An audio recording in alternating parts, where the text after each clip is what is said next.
मध्य प्रदेश के सतना में पिछले दिनों जो कुछ भी हुआ उससे शर्मनाक मामला शायद ही देश में कहीं और सामने आया हो। स्वास्थ्य अमले के भीतर किस तरह की लापरवाहियां चल रही हैं, इसका सबसे बड़ा उदाहरण सतना में सामने आया था।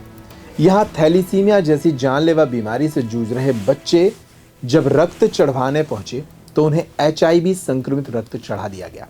सतना में थैलीसीमिया से पीड़ित 4 बच्चों को HIV संक्रमित रक्त चढ़ाए जाने के गंभीर मामले में जांच का दायरा लगातार बढ़ता जा रहा है।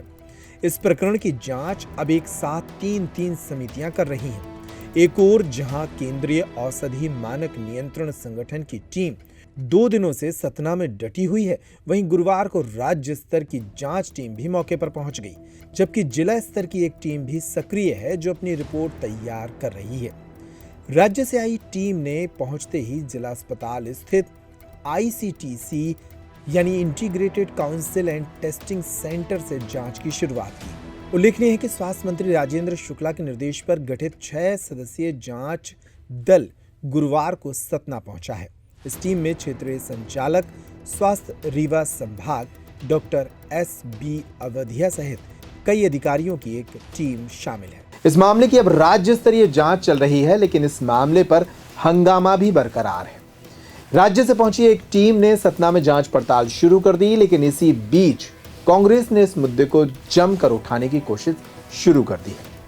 थैलीसीमिया से पीड़ित बच्चों को HIV पॉजिटिव रक्त चढ़ाए जाने के गंभीर मामले में जहां एक ओर 3 जांच समितियां अपनी पड़ताल में जुटी हैं, तो वहीं दूसरी ओर इस मुद्दे पर सियासत भी तेज हो गई है। कांग्रेस पार्टी ने मामले को लेकर गुरुवार को जोरदार विरोध प्रदर्शन किया। शहर अध्यक्ष के नेतृत्व में बड़ी संख्या में कांग्रेस कार्यकर्ता एकत्रित हुए और धरने पर बैठकर जमकर नारेबाजी की। प्रवक्ता रितेश त्रिपाठी ने ब्लड बैंक के जिम्मेदार कर्मचारियों पर FIR दर्ज करने की मांग की। कांग्रेस नेताओं और कार्यकर्ताओं का आरोप है कि ये मामला सीधे तौर पर स्वास्थ्य व्यवस्था की घोर लापरवाही को उजागर करता है। देखिए, एक कहावत है, एक तो चोरी ऊपर से सीना चोरी। यहाँ पर पिछले कई सालों से खून की दलाली का खेल खेला जा रहा है। गरीब प्रसूताओं से उल्टी साफ करवाई जाती है, नवजात बच्चों को कुत्ते खींच के ले जाते हैं और कार्रवाई के नाम पर मात्र खाना पूर्ति की जाती है, जांच के पेपर दौड़ाए जाते हैं। सबसे बड़ा दुर्भाग्यपूर्ण पहलू यह निकल कर आया है कि जो तात्कालिक सिविल सर्जन थे, अब उनके समय में इतनी बड़ी घटना घटी और उनकी आंखों तले 4 बच्चों को HIV पॉजिटिव कर दिया गया और उनका प्रमोशन करते हुए उन्हें CMHO बना दिया गया। सबसे बड़ी जिम्मेदारी उस समय सिविल सर्जन की होती है और इतनी बड़ी गलती करने के बाद भी प्रशासन ने 6 महीने तक इस रिपोर्ट को दबाए रखा और अब जब ये रिपोर्ट मीडिया के सामने आ गई तब प्रशासन खाना पूर्ति कर रहा है और कांग्रेस को धमकाया जा रहा है कि अब बाहर प्रदर्शन करिए, क्योंकि प्रोटोकॉल है। तो तब प्रोटोकॉल कहाँ जाता है जब भाजपा के तथाकथित मंत्रियों की गाड़ियां यहाँ पे सायरन बजाती है, उनका स्वागत सत्कार किया जाता है।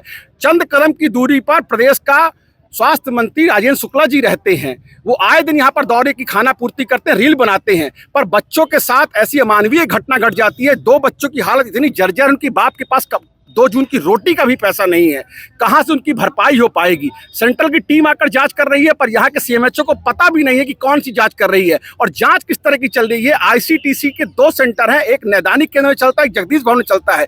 गलती नैदानिक केंद्र से हुई है अगर रिपोर्ट की बात की जाए तो, और नोटिस जगदीश सेंटर में भेजा गया है। ब्लड बैंक पर कोई भी कार्रवाई नहीं की गई है और मात्र खाना पूर्ति की कार्रवाई चल रही है। आज अगर ये 1 घंटे के अंदर 6 से ज्यादा दलालों को पकड़ लिया है तो अभी तक ये क्या झुंझुना बजा रहा था प्रशासन? आज तक कितने आपने खून की दलालों को पकड़ा? इस पूरे अस्पताल को खून की दलाली का अड्डा कहा जाता है। प्रसूताओं की जेब से पैसे निकाले जाते हैं, मासूम बच्चों को कुत्ते नोच कर खाते हैं। कैसा प्रशासन है? और बार बार अस्पताल को कई तरह के पुरस्कार मिल चुके हैं। आप अंदर जाइए, पूरे अस्पताल में सड़ांध गंध आती है। कहां है प्रशासन? अरबों खरबों रुपए खा लिए गए विकास के नाम पर और गरीबों के हाथ पर सिर्फ मौत लगती है। जो भी गरीब यहां पर जाता है उसे या तो नागपुर रेफर किया जाता है या तो सिविल अपने अस्पताल में यहाँ के डॉक्टर रेफर करते हैं। यहाँ के डॉक्टर सिर्फ थोथाबाजी करते हैं। मैं तो कहता हूँ डॉक्टरों का सिंडिकेट काम करता है जो गरीबों का खून चूसता बहता है। और ये आखिरी घटना नहीं, इसके बाद भी अभी न जाने कितने गरीबों के मासूम बच्चे यहाँ पर काल के गाल में समा जाएंगे। और मैं मानता हूँ इतनी बड़ी दुर्भाग्यपूर्ण घटना अस्पताल में हुई है, पूरे के पूरे अस्पताल को बर्खास्त करना चाहिए, इनके कठोर दंडात्मक कार्रवाई दर्ज की जानी चाहिए और सिविल सर्जन के ऊपर FIR दर्ज करनी चाहिए और जो जांच चल रही है उसकी दिशा सही करने की आवश्यकता है। अगर गलती ब्लड बैंक से हुई तो ब्लड बैंक पर कार्रवाई करो, अगर नैदानिक केंद्र से हुई तो नैदानिक केंद्र पर कार्रवाई करो, क्योंकि जांच की दिशा सही ना होने पर अंतिम में वही ढाक के 3 पात की रिपोर्ट आएगी और गरीबों की, बच्चों की मौत जिनके जो जिम्मेदार है उन पर कठोर दंडात्मक कार्रवाई होनी चाहिए, तत्काल प्रवासियों ने जेल भेजे जाने की आवश्यकता है। और कांग्रेस को डराने धमकाने से बात सुधरने वाली नहीं है। अस्पताल के हालात सुधरने चाहिए, क्योंकि जिले का एकमात्र केंद्र है जहां पर भूसे की तरह, कीड़े मकोड़े की तरह 50-100 किलोमीटर से आकर गरीबों के बच्चे उम्मीद लेकर आते हैं, पर उनके हाथ में अगर कुछ मिलता है तो उनको मौत मिलती है, 100 मिलते हैं और अपने 100 लेकर छाती पीटते हुए गरीब महिलाएं जाती हैं। बहुत ही दुर्भाग्यपूर्ण है। कांग्रेस क्या मांग कर रही है? कांग्रेस मांग कर रही है कि राजेंद्र शुक्ला जी के ऊपर 302 का मुकदमा दर्ज होना चाहिए। ये पहली घटना नहीं है, इसके पहले भी आपने देखा कि छिंदवाड़ा में 27 नवजात बच्चों को जहरीली कफ सिरप पिलाई गई। MY अस्पताल इंदौर में आपने देखा किस तरह बच्चों को कुतरने से मौत हो गई। और ये कहा जाए कि राजेंद्र शुक्ला जी का गृह जिला जैसा, ये 50 किलोमीटर की दूरी से आते हैं, पर दिन रात उन्हें अपने धंधे करने से फुर्सत नहीं है। गरीबों के बच्चे मर रहे हैं और राजेंद्र शुक्ला जी न जाने किस सरकार के कसीदे पड़ रहे हैं। ये मोहन राज नहीं, कांग्रेस मानती है प्रदेश में जंगल राज चल रहा है और हम छाती ठोक कर इस सरकार के भ्रष्टाचार को उजागर करेंगे, गरीबों की संतान को बचाने का काम करेंगे और कोई भी कानून, कोई भी प्रोटोकॉल कांग्रेस को लड़ाई में पीछे नहीं कर सकते। लड़ाई को हम अंतिम सांस तक लड़ेंगे। प्राइवेट एम्बुलेंस वाले की दलाली भी जोरों पे चल रही है। ऐसी कोई भी चीज नहीं अस्पताल के अंदर जिसकी दलाली ना होती हो। आप जाएंगे तो आपको जिस डॉक्टर के पास जाएंगे वो आपको नर्सिंग होम में भेजेगा। अस्पताल के बाहर आपको खून के दलाल मिलेंगे, दवाइयों की दलाली, एक्सरे की दलाली और सिटी स्कैन की दलाली, डॉक्टरों की दलाली, नर्सों की दलाली। ये दलाली का एक सुनियोजित अड्डा है और सारे डॉक्टर और बड़ा स्टाफ जो मगरमच्छ है उनको जांच के नाम पर बचाया जाएगा और जो छोटी मछलियां हैं, जो संविदा कर्मचारी, जो आउटसोर्स कर्मचारी हैं, उनको बलि का बकरा बनाया जाएगा। मैं आज इनकी जांच आपको उजागर कर रहा हूं। 10 दिन बाद अगर यही जांच सामने नहीं आई तो आप मेरा नाम बदल दीजिएगा। 10 दिन बाद ये खाना पूर्ति की जांच बंद हो जाएगी। जब से हम यहाँ पर बैठे 100 से ज्यादा लोग आ चुके हैं कि उनको लूटा जा रहा है, उनसे 500 रुपए की मांग की जा रही है, कदम कदम पर उन्हें खसोटा जा रहा है। तो जिस अस्पताल में दवाइयों की दलाली, खून की दलाली, डॉक्टरों की दलाली, नर्सिंग होम की दलाली, एम्बुलेंस की दलाली, तो इसका नाम, मेरा कहना है कि दलालों का अड्डा कर देना चाहिए, अस्पताल का नाम अब बदल देना चाहिए। धरना प्रदर्शन कब तक चलेगा आपका? ये हमारा धरना प्रदर्शन तब तक चलेगा जब तक कि बड़े कर्मचारियों पर कार्रवाई नहीं होती। जो मगरमच्छ उन पर कार्रवाई चाहिए और उस समय के सिविल सर्जन पर भी हमें कार्रवाई चाहिए, क्योंकि उसकी नाक के नीचे इतना बड़ा खेल हो गया और सिविल सर्जन मात्र झुंझुना बजाते रह गए और जिला कलेक्टर को जिम्मेदारी लेनी पर चाहिए और 302 का मुकदमा राजेंद्र शुक्ला जी के ऊपर दर्ज होना चाहिए और मोहन यादव को पूरे देश की जनता से माफी मांगनी चाहिए। ये कोई छोटी मोटी बात नहीं है। 4 बच्चों को एड्स जैसी गंभीर बीमारी यानी मौत के में ढकेलने का काम है। मानता हूं कि उन मासूम बच्चों की बलि लेने का काम प्रशासन ने किया है। उनकी जिंदगी भर की भरपाई, उनका पूरा इलाज, उनके परिवार का पोषण सरकार को करना चाहिए। पर मोहन यादव दिल्ली में बैठकर अपने नंबर बढ़वा रहा है, अमित शाह के सामने बैठकर झुंझुना बजा रहा है। 2 साल सरकार ने पूरे किए हैं। 2 साल में मध्य प्रदेश का जंगल राज पूरे प्रदेश की जनता के सामने है। एक और बड़ा मामला इस दरमियान सामने आया जब एक स्टिंग ऑपरेशन वायरल हो गया। स्टिंग ऑपरेशन के जरिए इस बात का खुलासा हो गया कि कैसे खून बेचने वाले दलाल इतने बड़े मामले के सामने आने के बावजूद बेखौफ हैं और सतना में लगातार पैसे लेकर खून बेचा जा रहा है। 3 लोग इस मामले में गिरफ्तार भी हुए। देखिए पूरी रिपोर्ट। सतना में थैलीसीमिया पीड़ित 5 बच्चों को HIV पॉजिटिव रक्त चढ़ाए जाने के गंभीर मामले की जांच अभी चल ही रही है कि इसी बीच एक स्टिंग ऑपरेशन ने स्वास्थ्य विभाग में चल रही कारगुजारियों को बाहर ला दिया।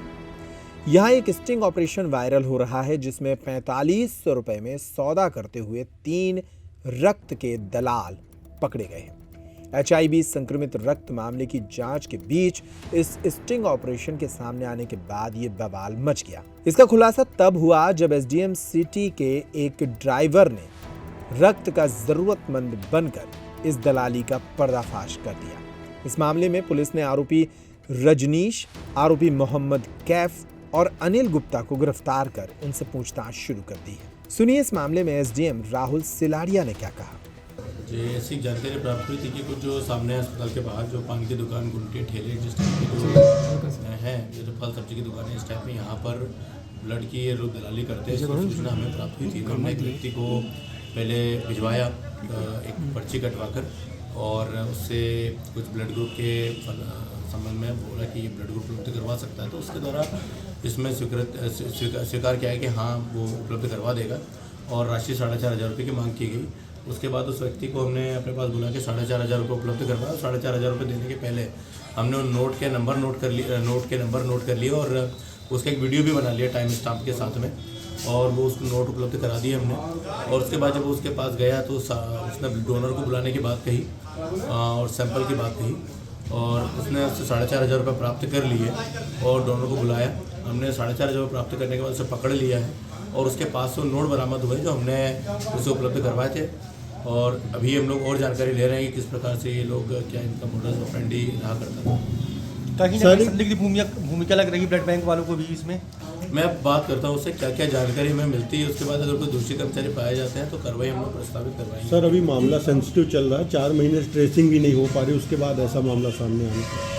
हाँ अभी मामला सामने आया है तो देखते हैं इस पर क्या क्या हम लोग उससे जानकारी प्राप्त करते हैं कि क्या क्या था उसमें, क्या मॉडस ऑपरेंडी था, उसके बाद भी समझ में आएगा क्या होगा। सर प्रथम अभी तक इसमें क्या कार्रवाई की जाएगी और क्या अभी उसको पकड़ के पूछताछ कर रहे हैं कि कैसे क्या डोनर कहाँ से बुलाता था, ये 4,500 रुपये लेकर जिसे वो उपलब्ध कराना था, इससे पहले कितना वो उपलब्ध कराए होंगे, और इसमें कौन कौन शामिल है, सामने की जो दुकानें इस तरह की लगी हुई हैं वो क्या है, मामला पता करने का प्रयास करते हैं।